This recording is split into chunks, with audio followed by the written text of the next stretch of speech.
రెండు తెలుగు రాష్ట్రాల్లో ప్లాస్టిక్ బియ్యం కలకలం సృష్టిస్తుంది. మొన్న ప్లాస్టిక్ కోడిగుడ్లు గోల, ఇప్పుడు ప్లాస్టిక్ బియ్యం లొల్లి. పరమ పవిత్రమైన పుణ్యక్షేత్రం శ్రీశైలంలో ప్లాస్టిక్ బియ్యం అమ్ముతున్నారనే వార్తలు కలకలం రేపిన సంగతి తెలిసిందే. అయితే ఇప్పుడు తాజాగా హైదరాబాద్లో ప్లాస్టిక్ బియ్యం కలకలం రేపింది.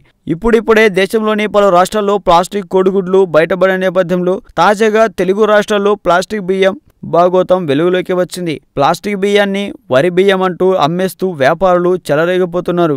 హైదరాబాద్, శ్రీశైలం సహా పలు ప్రాంతాల్లో ఫిర్యాదులు అందినట్లు ఆహార భద్రత అధికారులు తెలిపారు. పలుచోట్ల దాడులు చేస్తున్నామని పెద్ద ఎత్తున ప్లాస్టిక్ రైస్ బస్తాలను సీజ్ చేశారు.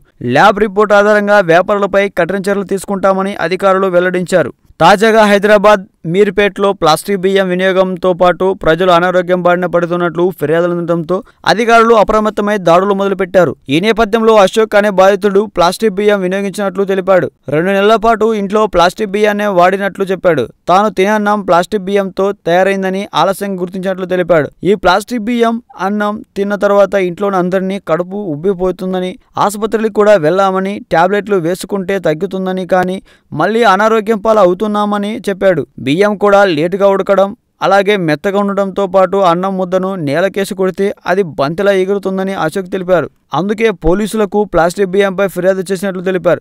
వ్యాపారులు డబ్బులకు కక్కుర్తిపడి ప్రజల ఆరోగ్యాలతో చెలగాటమాడుతున్నారని అశోక్ వాపోయారు. ఈ బియ్యాన్ని హైదరాబాద్లోని నాగోల్ సూపర్ మార్కెట్లో అమ్మినట్లు వార్తలు వస్తున్నాయి.